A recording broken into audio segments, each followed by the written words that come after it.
Welcome back to the Blue White Tailgate Show. One of the interesting student athletes that we've had the privilege of covering at Penn State and with the football team has been Daryll Clark, who's back in the State College area and has also been mentoring Rob Bolden about the pressures of playing quarterback at Penn State. He's also trying to keep his dream alive as far as professional football. Our John Stroh catches up with number 17. You've mentioned John Huffnagel twice. Mm-hmm. One of the great quarterbacks, to come out of Penn State. What's it like? It's got to be good to have him in your corner, I would assume. Oh, definitely. I mean, once he realized I was still available, he couldn't believe it. No team in the NFL picked him up or anything like that, and the agent said no. So he was like, bring him up here if he's available. Bring him up. We want to try him out, and if he does what we ask him, we'll sign him. And I've sat down with him tons and tons of time, and he was more than happy to help me with anything that I had to get done. Figure out everything. And on the field, he kind of reminds me of Joe a little bit. He'd sit, scan the field, watch the defense, watch the offense, and if there's something he don't like, he's snapping right away. You know what I mean? So I can definitely see a little Joe Piney from that aspect, but he's a really good coach. Apple doesn't fall far from the tree. Yeah. The coaching apple, so to speak. The coaching apple, exactly. Obviously, I assume at some point you'd like to get another shot to come down south here to the NFL. What do you think you need to do to make that happen? I think the biggest knock for me when I first came out was my mechanics. There was a lot saying that I was a little too tight in the shoulders. My foot speed wasn't as fast as it needed to be. My follow-through was a little too high. The small things that the NFL coaches harp on. You have to be a technician to play quarterback in that league. So I went to work on that as much as I did, as much as I could. And, whenever the opportunity, is proposed to me again, I'll definitely show what I've learned within the past year or so. And I've definitely gotten better at those things that I was being knocked on. And, when I finally get that chance, I'll be excited to show what I have. And then I'll get a legit shot, at a camp down here, a rookie camp, OTA or whatever you have. And then, for free agents, like with myself would be, the preseason games that they have down here is what's big for every player. You have 4 games to prove that you're able to play on the big level. So we'll see what happens then. There's a rumor floating around that that you've been working with some of the other quarterbacks, especially Rob Bolden. Mm-hmm. I've been working with Rob. I've been working with all of them actually. When I first got here, I wanted to address all the quarterbacks and let them know that if there's anything that they want to, work on, need help with, film, dropbacks, all those things, because I've learned a lot since I've been gone. And, I'm more than happy to, display that to those guys. And, Rob would call, McGloin would call, hey, you want to watch some film, whatever, come on over.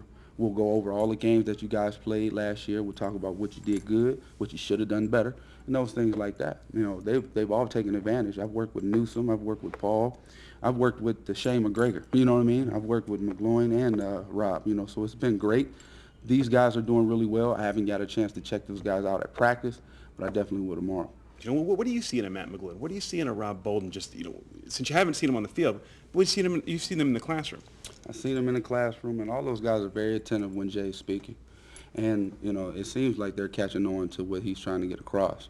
On the field, from the past season, obviously McGloin has the experience. He's been behind me for a couple of years, and there's talk from a lot of the guys that's been playing that, he has a lot of confidence, a lot of swagger that comes with the game. And you can see it a little bit. I noticed that when he got into the game, he was making a lot of throws.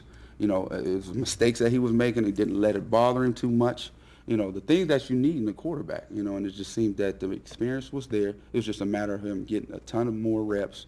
And, eventually you just knew he was just going to take off and go. With Rob, I kind of see the thing where he's a kid. You know what I'm saying? He makes a lot of throws. He has the tools, the mechanics that I wish I had.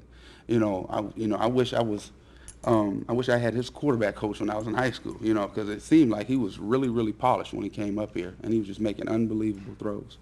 And then there were times when in the game, obviously, you're going against a ton of different defenses, different looks, blitzes.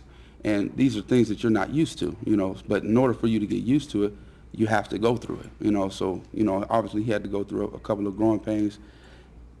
Can he be a great quarterback? Absolutely. I see with Rob and with McGloin, this spring ball is going to be important for all of the quarterbacks. But I mean, the coaches are going to do a good job of reopening the competition and giving everyone an equal opportunity to prove themselves that they can be the guy. When it was finally your turn, the competition was between you and Pat Devlin. It was a two-horse race. Yeah. It seems like right now, they almost have an embarrassment of riches at the quarterback position. I mean, they've got a list of guys that can all play.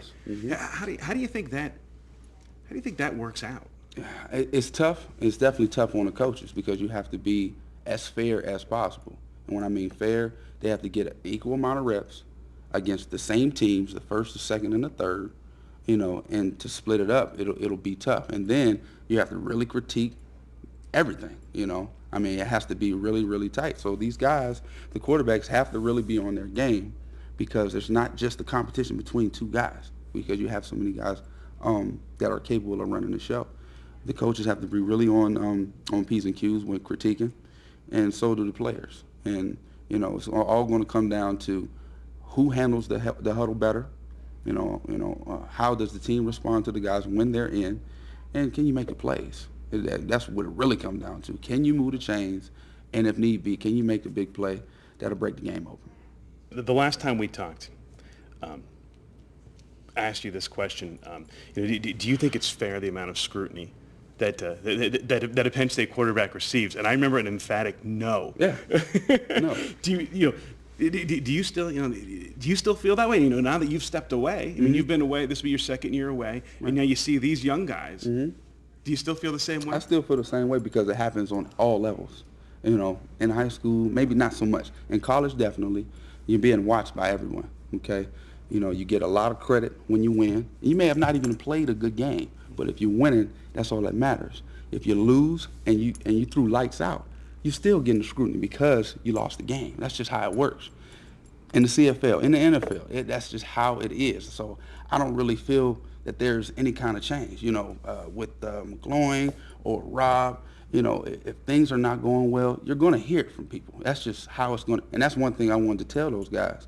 Be prepared when you finally get in that seat. Everything's not going to go well. How do you handle that? How do you bounce back? And how do you handle the ignorant things that can come out of people's mouths about you on the internet, in the newspaper, through emails?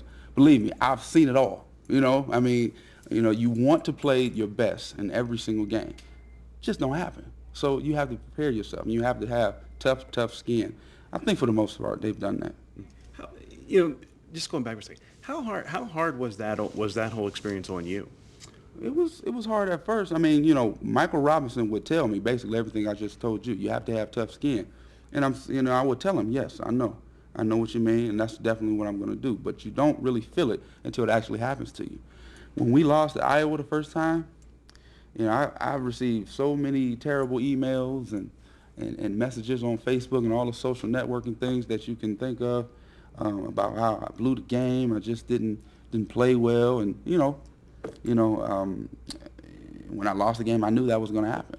And when it actually started happening, I'm already upset that we lost the football game. We're not undefeated anymore. We're not going to the national championship. So I took a lot of that on myself. And to add insult to injury, you got these same people that were on your back, patting you on the back, like benching, automatically. I mean, that's just how it works. If you're not able to handle that, then maybe you need to find another sport.